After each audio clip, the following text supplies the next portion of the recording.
മനുഷ്യരാണു നമ്മളേവരും, മനുഷ്യരക്തമാണു സിരകളിൽ, മനുഷ്യരായി കഴിഞ്ഞുകൂടുവാൻ മതവിമുക്തരമ്യ കേരളം. പ്രിയപ്പെട്ട ബഹുജനങ്ങളെ, കോവിഡ് കൊറോണ എന്ന് പറയുന്ന വളരെ സൂക്ഷ്മമായ ഒരു വൈറസ് ലോകരാജ്യങ്ങളെ കേരളമടക്കം പിടിച്ചു കുലുക്കിക്കൊണ്ടിരിക്കുകയാണ്. ഓരോ ദിവസം ചെല്ലുന്തോറും പ്രതിദിന രോഗവ്യാപനത്തിന്റെ അളവ് അസാധാരണമായി വർദ്ധിക്കുന്ന റിപ്പോർട്ടുകളാണ് വന്നുകൊണ്ടിരിക്കുന്നത്. ഈ റിപ്പോർട്ടുകൾ നമ്മെ അമ്പരപ്പിക്കുന്നു. ബഹുലോക ജനതയുടെയും പ്രാദേശിക ജനങ്ങളുടെയും ജീവരക്ഷയേക്കാൾ കവിഞ്ഞ് വേറെ എന്താണ് നമുക്ക് പ്രധാന പരിഗണനയായി എടുക്കാനുള്ളത്?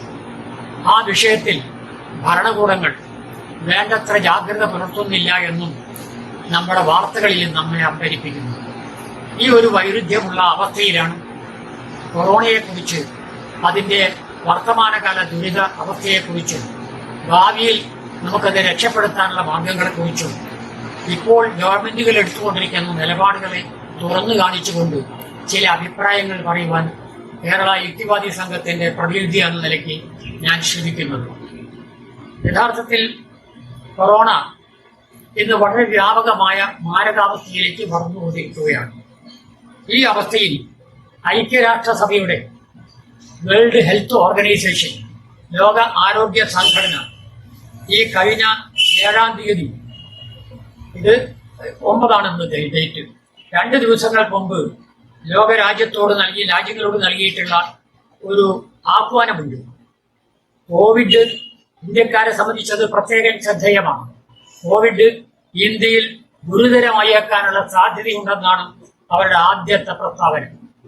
അത് ശക്തമല്ലാത്തതിനാൽ, രാജ്യത്തിൽ നടത്തിയ പരിശോധനകൾ വേണ്ടത്ര ശക്തമല്ലാത്തതിനാൽ ഇങ്ങനെ രൂക്ഷമായ അവസ്ഥയിലേക്ക് ഇന്ത്യയിലെ രോഗവ്യാപനം കൂടുകയാണെന്നാണ് മൈക്കേൽ റയാൻ എന്ന് പറയുന്ന health emergency programme executive director of WHO, world health organisation പറയുന്നത്. ആള് നിസ്സാരനല്ല. ലോകാരോഗ്യ സംഘടനയുടെ ഏറ്റവും പ്രഗത്ഭനും പ്രധാനിയുമായ ആളാണ് ഈ കാര്യം പറഞ്ഞിട്ടുള്ളത്. അതുകൊണ്ട് തന്നെ ലോക ജനതയിൽ, പ്രത്യേകിച്ചും ഇന്ത്യ, വളരെ ഗുരുതരമായ ഒരവസ്ഥയിലേക്ക് പോകുന്നുവെന്ന വളരെ ഗൗരവമുള്ള താക്കീത് ഇതിലുണ്ട്. മാർച്ചിൽ രാജ്യവ്യാപകമായി ലോക്ക്ഡൌൺ ഏർപ്പെടുത്തിയത് ഇന്ത്യയിലെ രോഗാവസ്ഥ വഷളാക്കിയിട്ടുണ്ട് എന്നാണ് അദ്ദേഹത്തിന്റെ സൂചന. എന്നാൽ വിലക്കുകൾ നീങ്ങുന്നതോടെ ഒരു പൊട്ടിത്തെറിക്ക് ഇന്ത്യയിലും മറ്റ് രാജ്യങ്ങളിലും സാധ്യതയുണ്ട്. ഇപ്പോൾ ലോക്ക്ഡൌണിന്റെ നീളം ഏകദേശം 75 ദിവസത്തോളമായി. സാമൂഹ്യ സാമ്പത്തിക രംഗത്തുള്ള പ്രത്യാഘാതങ്ങൾ ഗൗരവമാകയാൽ രാഷ്ട്രീയക്കാർക്ക് ഏറ്റവും പ്രധാനമായ, ഭരണാധികാരികൾ ഏറ്റവും പ്രധാനമായിട്ട് എടുക്കുന്നത് രാഷ്ട്രത്തിന്റെ സാമ്പത്തികാവസ്ഥയാണ്. ബഹുജനങ്ങളുടെ ജീവിതാവസ്ഥ അവർക്കൊരു പ്രശ്നമില്ല എന്ന മട്ടിലാണ് കാര്യങ്ങൾ നീങ്ങിക്കൊണ്ടിരിക്കുന്നത്. അതുകൊണ്ടാണ് ഇന്ത്യയിലും കേരളത്തിലും ലോകരാജ്യങ്ങളിലും അടക്കം ഇന്നലെയും ഇനിയാനും കുറച്ച് ദിവസങ്ങളായി ഈ ലോക്ക്ഡൌൺ പിൻവലിക്കാനുള്ള ഒരു പ്രവണത കടന്നു വന്നിട്ടുണ്ട്. കേരളത്തിൽ ലോക്ക്ഡൌൺ പിൻവലിച്ചു എന്ന് പറഞ്ഞുകൂടാ, അതിൽ അയവുകൾ വരുത്തിക്കൊണ്ടിരിക്കുന്നു. ഇന്ത്യയിലും അത് തന്നെയാണ് സ്ഥിതി. അവര് ഇന്നലെ ഇറക്കിയിട്ടുള്ള കൽപ്പനയിലൊക്കെ കുറെ അയവുകൾ വരുത്തിയിരിക്കുന്നു. ആ അയവുകൾ വരുത്തിയതിന്റെ ഏറ്റവും നല്ല ലക്ഷണമാണ്, ഏറ്റവും ശ്രദ്ധിക്കപ്പെടേണ്ട ഒരു വിഷയമാണ് നമ്മുടെ മതാരാധനാലയങ്ങളിലേക്കുള്ള ലോക്ക്ഡൌൺ കൺട്രോൾ. ഇന്നലെ 9-ാം തീയതി മുതൽക്ക് ഒഴിവാകുന്നു, 8-ാം തീയതി മുതൽക്ക് ഒഴിവാകുന്നു. അത് ആരാധനാലയങ്ങൾ മാത്രമല്ല, മാളുകൾ, വൻകിട കച്ചവട സ്ഥാപനങ്ങൾ, അതുപോലെ ഹോട്ടലുകൾ, അവിടേക്കൊക്കെ അവരുടെ തുറന്ന് അവയ്ക്ക് പ്രവർത്തിക്കാൻ പറ്റും, ചില നിബന്ധനകൾക്ക് വിധേയമായി എന്നാണ് പുതിയ അറിവിൽ പറഞ്ഞിട്ടുള്ളത്. ഇത് ഡോക്ടർ റയാൻ പറഞ്ഞതുപോലെ ഒരു വലിയ സ്തംഭനാവസ്ഥയിലേക്ക്, ഒരു പൊട്ടിത്തെറിയിലേക്ക് ലോകത്തെ രാജ്യങ്ങളെ മാത്രമല്ല കേരളത്തെയും നയിക്കുമെന്ന കാര്യത്തിൽ എനിക്ക് യാതൊരു സംശയവുമില്ല, വിദഗ്ധന്മാർക്കും യാതൊരു സംശയവുമില്ല. അതുകൊണ്ട് ആണ് വിദഗ്ധന്മാർ വ്യത്യസ്ത അഭിപ്രായങ്ങൾ നമ്മുടെ മുന്നിൽ അവതരിപ്പിച്ചുകൊണ്ടിരിക്കുന്നത്. യഥാർത്ഥത്തിൽ നമ്മളെ കേരളത്തിൽ ഈ രോഗത്തിന്റെ സ്ഥിതി നമ്മളൊന്ന് പരിശോധിക്കേണ്ടതാണ്. അതായത് ലോക്ക്ഡൌൺ പ്രഖ്യാപനത്തോട് ബന്ധപ്പെടുത്തി ഈ കേരളത്തിൽ ആദ്യത്തെ അവസ്ഥ ഇപ്പോഴത്തെ അവസ്ഥ അത് ഇന്ത്യയിലും നാം ഒന്ന് താരതമ്യപ്പെടുത്തി നോക്കണം. ഈ രോഗം നമ്മുടെ കേരളത്തിൽ വന്നത് ജനുവരിയിലാണ്. ജനുവരി 30-നാണ് ഒന്നാമത്തെ ദിവസം. അന്ന് കേരളത്തെ അതിന്റെ വ്യാപ്തിയും ഇന്ത്യയിൽ അതിന്റെ വ്യാപ്തിയും നാം ഒന്ന് താരതമ്യപ്പെടുത്തേണ്ടതുണ്ട്. ഇന്ത്യയെ സംബന്ധിച്ചിടത്തോളം മാർച്ച് 24-നാണ് ഈ ലോക്ക്ഡൌൺ പ്രഖ്യാപിക്കുന്നത്. അന്ന് ഇന്ത്യയിൽ ആകെയുള്ള രോഗികളുടെ എണ്ണം 564 അതായത് 1000-ൽ താഴെ. അതേ സമയത്ത് ആ ദിവസം മാർച്ച് 24-ന് ഇന്ത്യയിലുണ്ടായ ആകെ കൊറോണ ഡെത്ത് 10 മരണങ്ങൾ മാത്രമാണ്. 564 രോഗികളും 10 മരണവുമാണ് മാർച്ച് 24-നുള്ളത്. അത്രയും ആയപ്പോഴേക്ക് തന്നെ ഭരണാധികാരികൾ ലോക്ക്ഡൌൺ പ്രഖ്യാപിച്ചു. യഥാർത്ഥത്തിൽ അന്ന് ലോക്ക്ഡൌൺ പ്രഖ്യാപിക്കേണ്ട കാര്യമില്ല. അത്രയും ചുരുങ്ങിയ അളവിലുള്ള രോഗങ്ങളും മരണങ്ങളും മാത്രമേ സംഭവിച്ചിട്ടുള്ളൂ. പക്ഷെ ജൂൺ 8 ആയപ്പോഴേക്കും, ജൂൺ 8 എന്ന് പറഞ്ഞാൽ ഇന്നലെ ആയപ്പോഴേക്കും രോഗികളുടെ എണ്ണം 2,57,000 മാറി. 2.5 ലക്ഷത്തെയും മേലോട്ട് പോയി. അതിനുശേഷവും 1000 എണ്ണം കൂടി.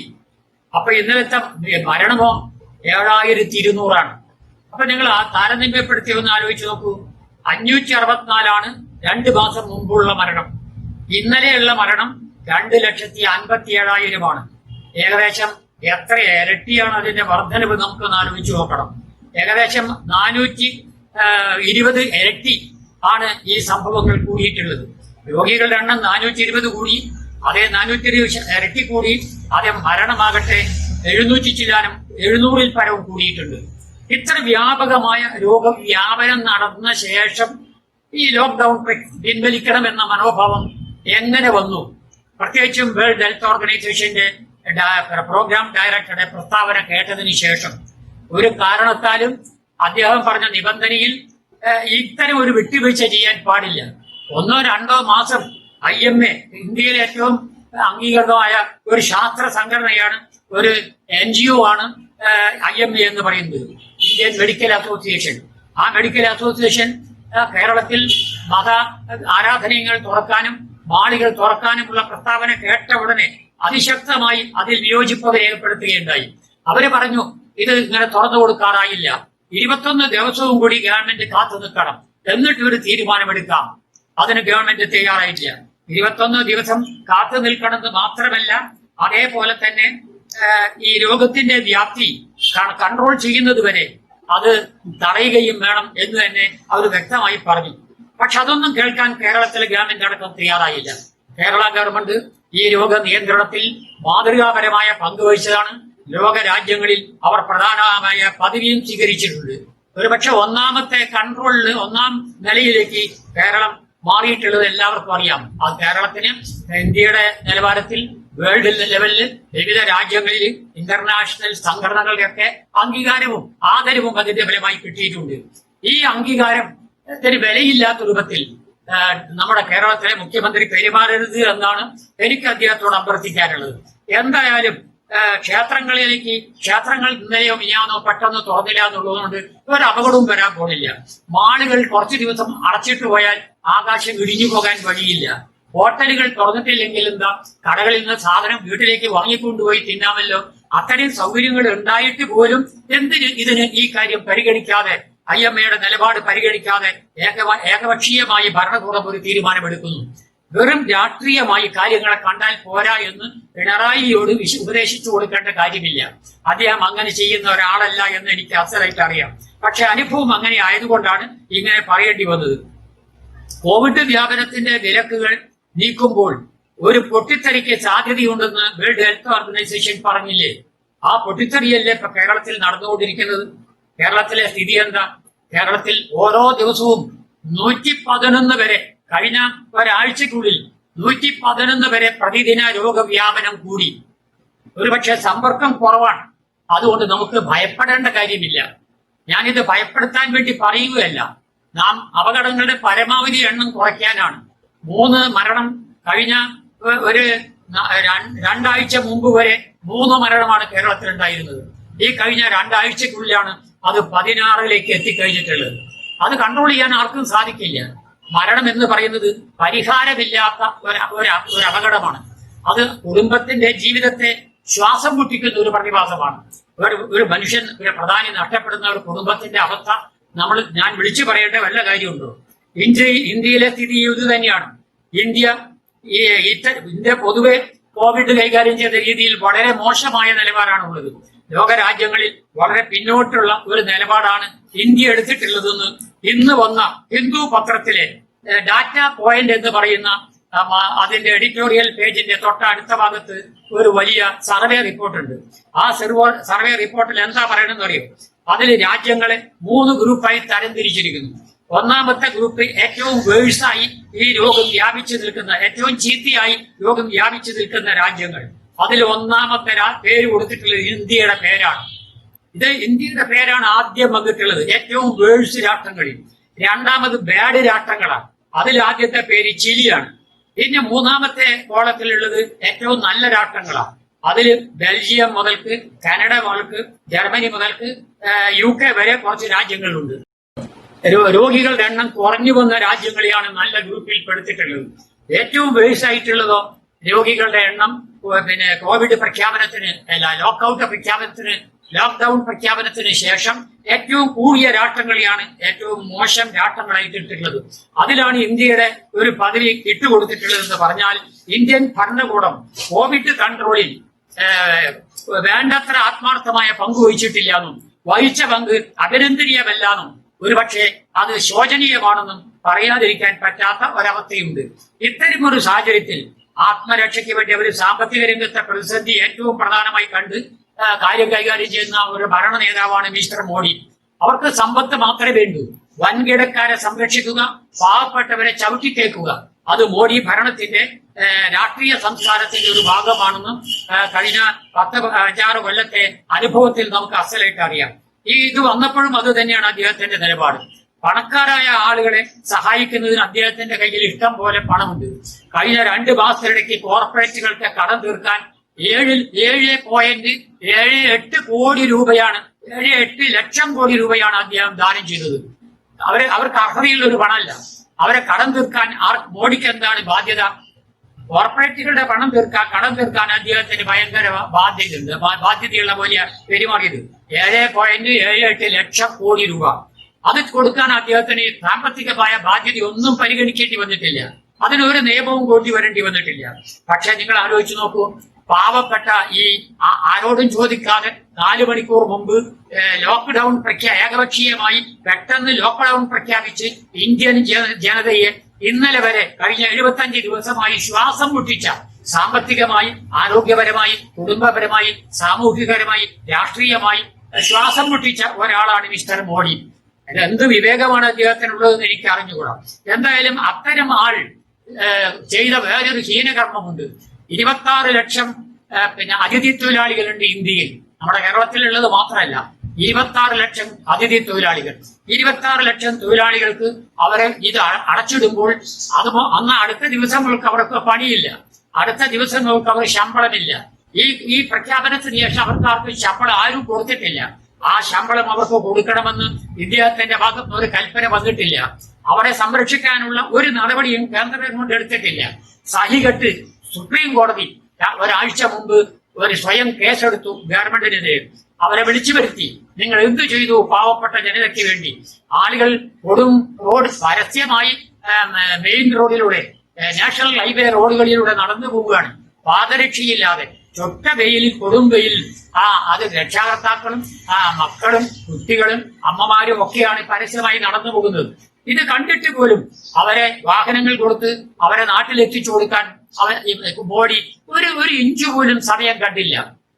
ആ ആളുകൾക്ക് ഒരു പക്ഷെ 300 കിലോമീറ്റർ, 500 കിലോമീറ്റർ, 1000 കിലോമീറ്റർ നടക്കണം അവരെ വീടുകളിലെത്താൻ. അതിനുവേണ്ടി കുറച്ച് പണം 1 ലക്ഷം കോടി റുപ്യ നീക്കി വെച്ചാൽ എന്താണ് നഷ്ടം? അപ്പോൾ അതിന് പണമില്ല. പക്ഷെ 7 ലക്ഷം അല്ലെങ്കിൽ 8 ലക്ഷത്തിന്റെ അടുത്ത് കോടി റുപ്യ കോർപ്പറേറ്റുകൾക്ക് കൊടുക്കാൻ വേണ്ടിക്ക് യാതൊരു പടി അദ്ദേഹത്തിന് ഉണ്ടായില്ല. ഈ നിലപാട് എന്തുമാത്രം അപകടകരമാണെന്ന് നമ്മൾ പഠിക്കേണ്ട ഒരു കാര്യമാണ്.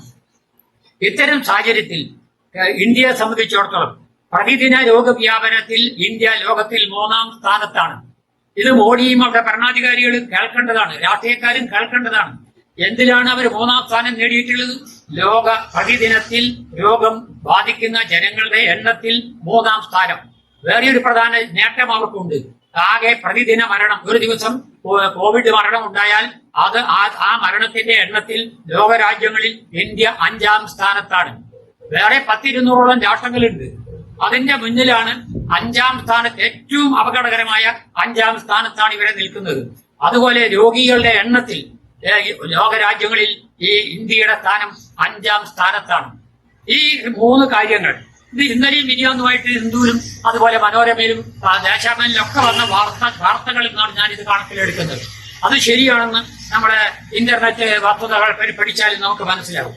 ഇത്തരം ഒരു സാഹചര്യത്തിൽ രോഗം ഇന്ത്യയിൽ ഇങ്ങനെ അനുദിനം അമിതമായി വർദ്ധിക്കുന്നു എന്നതിൽ അത്ഭുതമുണ്ടോ? യാതൊരു അത്ഭുതവുമില്ലാത്ത ഒരു കാര്യമാണിത്. ഇന്ന് ഇന്ത്യയിലെ രോഗത്തിന്റെ എണ്ണവും മറ്റു കുറച്ചൊക്കെ ഞാൻ നേരത്തെ സൂചിപ്പിക്കേണ്ടായി, ഞാൻ അത് ആവർത്തിക്കുന്നില്ല. അങ്ങനെയാണെങ്കിൽ വേൾഡ് ഹെൽത്ത് ഓർഗനൈസേഷൻ പറഞ്ഞ രോഗികളുടെ നിരക്ക് 5% കവിഞ്ഞാൽ ഒരു കാരണത്താലും നിയന്ത്രണം നീക്കരുത്, ലോക്ക്ഡൌൺ പിൻവലിക്കരുത്. ആകെ രോഗികളുടെ ശതമാനത്തിന്റെ നിരക്ക് 5% കവിഞ്ഞാൽ ഒരു കാരണത്താലും ഈ കോവിഡ് നിയന്ത്രണം പിൻവലിക്കാൻ പാടില്ല എന്നാണ് വേൾഡ് ഹെൽത്ത് ഓർഗനൈസേഷൻ കഴിഞ്ഞ ആഴ്ച പ്രസ്താവനയിൽ പറഞ്ഞിട്ടുള്ളത്. അതൊന്നും കേരളത്തിലോ ഇന്ത്യയിലോ നമ്മളെ ഭരണകൂടങ്ങൾക്ക് പരിഗണനയുണ്ടായില്ല. അതെന്തുകൊണ്ട് എന്നൊരു ചോദ്യം നമ്മൾ ചോദിക്കേണ്ടതാണ്. നമ്മുടെ രാഷ്ട്രീയ നായകന്മാർ ശാസ്ത്രീയമായി കാര്യങ്ങളെ കാണാൻ കഴിവുള്ളവരാണോ? അതിനുള്ള പ്രാവീണ്യം അവർക്കുണ്ടോ?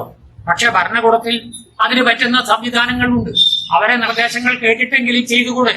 കേരളത്തിൽ നമ്മുടെ ഹെൽത്ത് അഡ്വൈസറി കമ്മിറ്റി ഉണ്ട്. ഡോക്ടർ ബി ഇക്ബാലാണ് ഇതിന്റെ ഉപദേശകൻ. അദ്ദേഹത്തിന്റെ ഭാഗത്തുള്ള നിർദ്ദേശങ്ങൾ ഇവർ അംഗീകരിക്കാൻ തയ്യാറുണ്ടായിരുന്നുവെങ്കിൽ ഇങ്ങനെ പെട്ടെന്ന് ഇതൊന്നും പിൻവലിക്കുമായിരുന്നില്ല. അപ്പോ ശാസ്ത്രജ്ഞന്മാരുടെ അഭിപ്രായം, IMAന്റെ അഭിപ്രായം അവർക്ക് വെളിയില്ല, ഉപദേശക സമിതികളുടെ അഭിപ്രായം വെളിയില്ല. എങ്ങനെയെങ്കിലും ഇത് പിൻവലിച്ച് മതരാഷ്ട്രീയ വിഭാഗങ്ങളെ പ്രോത്സാഹിപ്പിക്കണം. കേരള ഗവൺമെന്റ് തന്നെ മതക്കാരെ വിളിച്ചുകൂട്ടി ചർച്ച ചെയ്തു. ഏറെക്കുറെ എല്ലാ മതക്കാരും ഗവൺമെന്റ് വിളിച്ച യോഗത്തിൽ ഈ അടച്ചുപൂട്ടൽ നീട്ടുന്നതിന് എതിർപ്പില്ല എന്നാണ് പറഞ്ഞത്. അപൂർവം ചില ആളുകൾ മാത്രം പുറത്തു വെച്ചിട്ട് പിന്നെ അഭിപ്രായം പറയേണ്ടായി.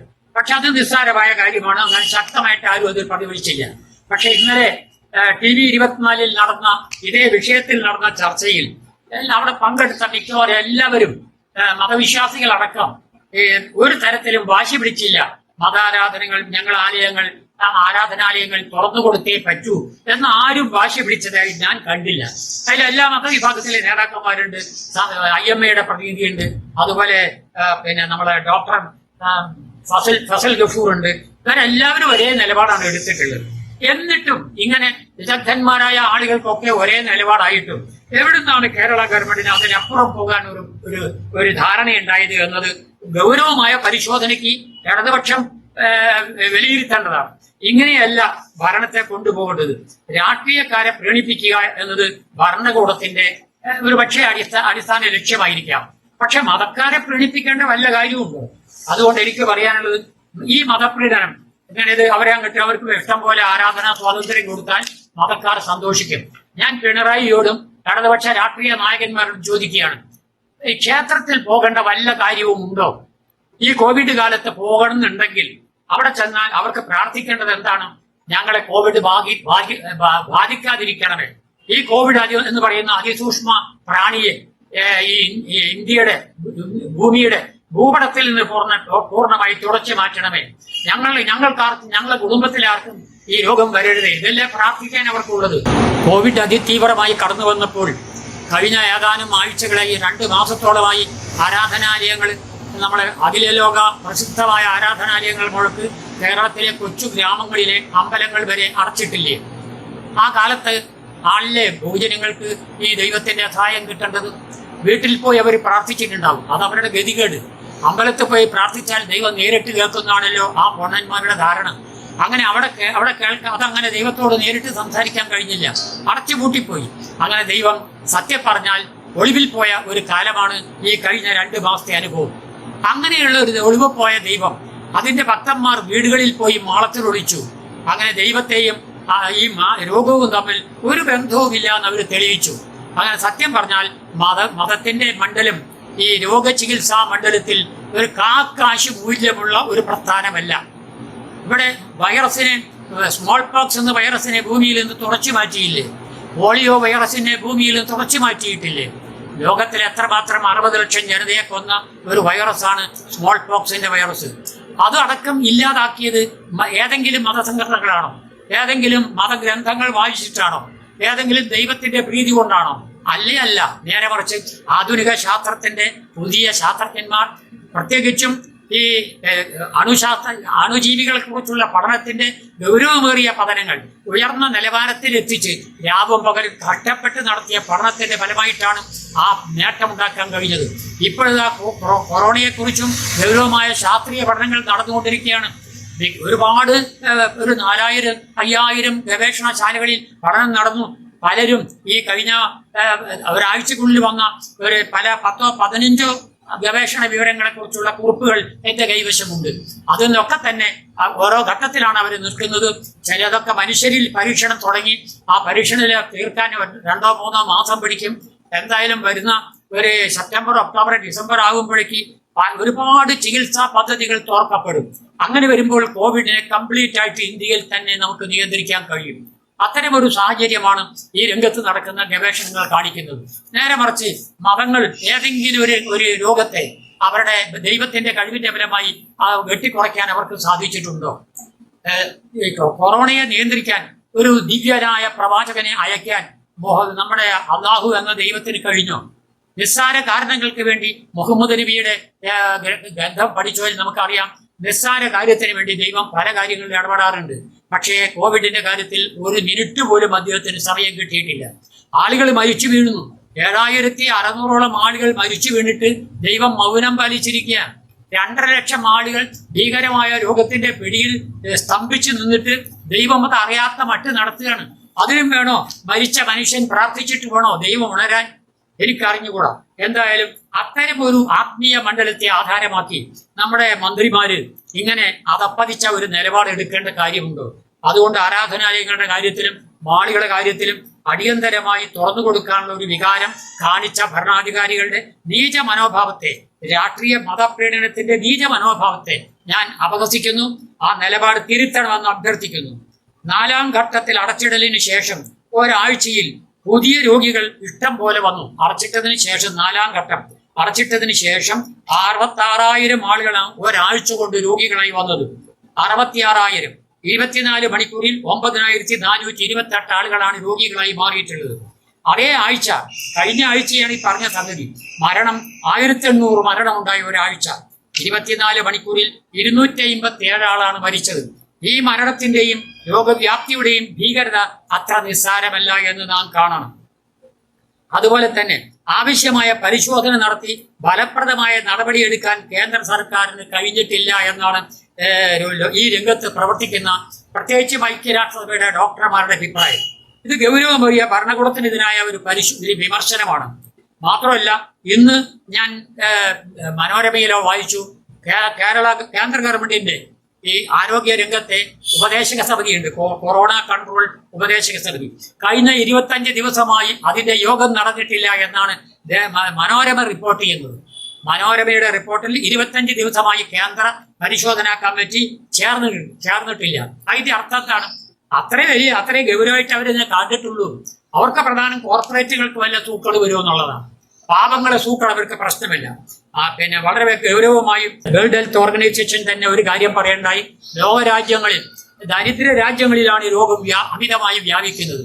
സമ്പന്ന രാഷ്ട്രങ്ങളിൽ അതിന്റെ പിന്നോട്ട് പോകുന്ന അവസ്ഥ തുടങ്ങിക്കഴിഞ്ഞു. നേരെ മറിച്ച് പാവങ്ങളുടെ രാജ്യങ്ങളിൽ മുഴുവൻ രോഗം വ്യാപിച്ചുകൊണ്ടിരിക്കുകയാണ്. അപ്പൊ രോഗവ്യാപനത്തിന് ഭരണകൂടങ്ങൾക്ക് ഒരു സാമ്പത്തിക സമീപനമുണ്ട്. ഉള്ളവനെ സഹായിക്കുക, ഇല്ലാത്തവനെ ചവിട്ടിത്തേക്കുക. ആ സംസ്കാരം ഇന്ത്യയിലും കേരളത്തിലും നമുക്ക് കാണാം എന്നതൊരു യാഥാർത്ഥ്യമാണ്. കേരളത്തിന്റെ പ്രത്യേകമായ കാര്യത്തെക്കുറിച്ച് പറയാൻ പറ്റില്ല. അവശ ജനവിഭാഗങ്ങളെ ഗൗരവമായി സംരക്ഷിച്ച ഒരു നിലപാടാണ് കേരളത്തിലുള്ളത്. അതുകൊണ്ടാണ് കേരളത്തിൽ ഇപ്പോഴും മരണം 16-ലും അതുപോലെ അപകടം ഒരു 1600-ഓ 900-ന്റെ അടുത്തൊക്കെ ചെന്ന് നിൽക്കാൻ കാരണം, വളരെ കുറഞ്ഞ അളവിൽ നിൽക്കാൻ കാരണം. ഇന്ന് ലോകരാജ്യങ്ങളിൽ കേരളം അതിന്റെ മുന്നിൽ തന്നെയാണ്. തിങ്കൾ മുതൽ ഹോട്ടലുകളും ആരാധനകളെയും തുറക്കും എന്നാണ് നിർദ്ദേശം വന്നിട്ടുള്ളത്. ഇളവ് വരുത്തിയ രോഗം ഇളവ് വരുത്തിയ ശേഷം രോഗം പകരുന്നത് ആശങ്കാജനകമാണെന്ന് വേൾഡ് ഹെൽത്ത് ഓർഗനൈസേഷൻ പറയുന്നുണ്ട്. ഇവിടെ ഇന്ത്യയിലും കേരളത്തിലും ഇളവ് വരുത്തിയ ശേഷം അമിതമായ രോഗം വർദ്ധിക്കുന്നു എന്നത് ഒരു പരമസത്യമാണ്. അതുകൊണ്ട് സർക്കാരുകളോട് നമുക്ക് പറയാനുള്ളത് അവരുടെ നിലപാട് തിരുത്തണം. IMA പറഞ്ഞതുപോലെ ഒരു 21 ദിവസമോ 51 ദിവസമോ 31 ദിവസമോ ഓരോ ആഴ്ച കഴിഞ്ഞിട്ട് പ്രശ്നം പഠിച്ചിട്ട് തീരുമാനിച്ചാൽ മതി. പക്ഷേ 21 ദിവസം എന്ന് പറയുന്നത് ഒരു ചുരുങ്ങിയ ദിവസമാണ്. അത് ചെയ്യാൻ എടുത്ത തീരുമാനം തിരുത്തി കേരള ഗവൺമെന്റ് മുന്നോട്ട് വന്നിട്ടില്ലെങ്കിൽ കേരളത്തിന്റെ അവസ്ഥ, ഇവിടുത്തെ ജനവിഭാഗത്തിന്റെ അവസ്ഥ നിസ്സാരമാവില്ല. ഇപ്പോൾ ഇവിടുന്ന് വിദേശത്തുനിന്നും മറ്റ് സംസ്ഥാനങ്ങളിൽ നിന്നും ആളുകളുടെ വരവാണ്. 1.4 ലക്ഷം ആളുകൾ വന്നു കഴിഞ്ഞു. 1 ലക്ഷം ആളുകൾ വരാൻ തയ്യാറായി നിൽക്കുന്ന ഒരവസ്ഥയുണ്ട് എന്നാണ് പിണറായി വിജയൻ തന്നെ ഈ അടുത്ത ദിവസം നടത്തിയ പ്രസ്താവന. ഇത്തരമൊരു സാഹചര്യത്തിൽ രോഗവ്യാപനം ഏറ്റവും തീക്ഷണമായ ഒരു ഘട്ടത്തിലാണ് ലോക്ക്ഡൌൺ ഇളവ് പ്രഖ്യാപിച്ചുകൊണ്ട് കേരള ഗവൺമെന്റും കേന്ദ്ര ഗവൺമെന്റും രംഗത്ത് വരുന്നത്. ആ തീരുമാനം ബുദ്ധിശൂന്യമാണെന്നും ശാസ്ത്ര തത്വത്തിന് വിരുദ്ധമാണെന്നും രോഗികളെ കോവിഡ് എന്ന പ്രാണികൾക്ക് കൊലയ്ക്ക് വേണ്ടി ബലി കൊടുക്കാൻ വേണ്ടി ഒഴിഞ്ഞുവെക്കലാണെന്നും ശക്തമായി ഊന്നി പറയാതിരിക്കാൻ പറ്റില്ല. ആ ഗൗരവമായ കാരണം കൊണ്ട് തന്നെ ആ തീരുമാനം പുനഃപരിശോധിക്കണം.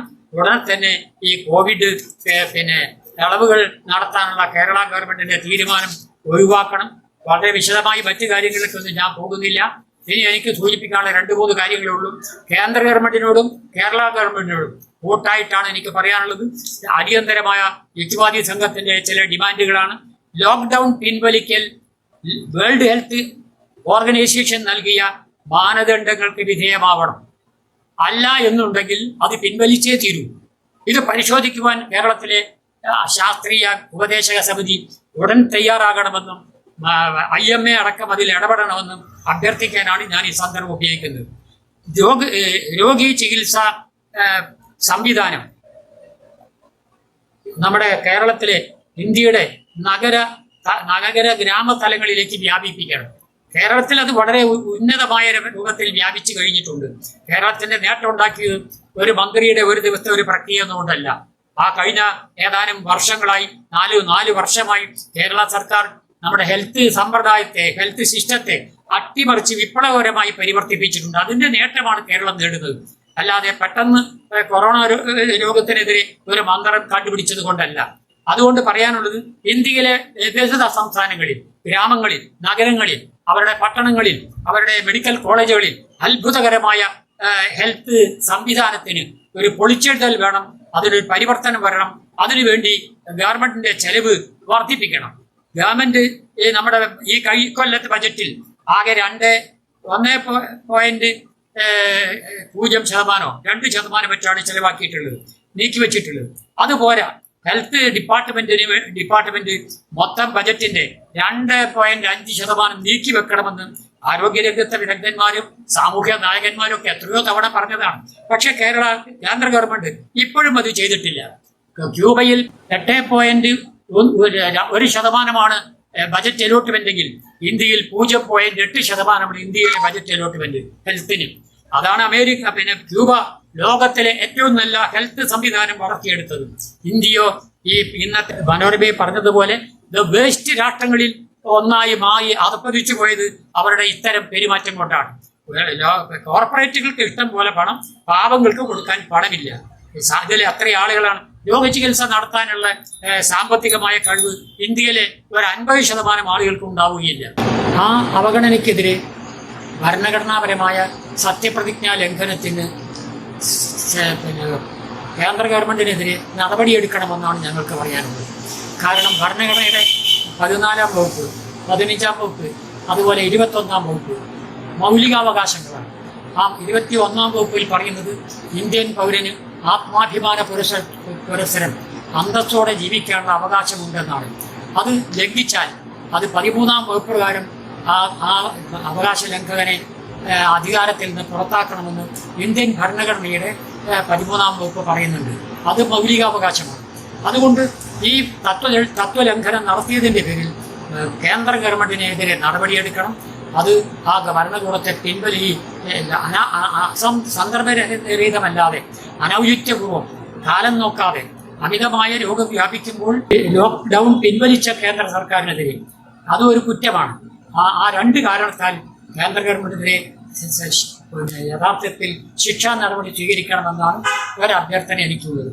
ലാസ്റ്റ് നിർദ്ദേശമുള്ളത്, സുപ്രീം കോടതിയിൽ ഒരു ഭരണഘടനാ ലംഘനം സ്വയം തടയാൻ ഒരു സ്പെഷ്യൽ ഭരണഘടനാ ബെഞ്ച് രൂപീകരിക്കണമെന്നാണ്.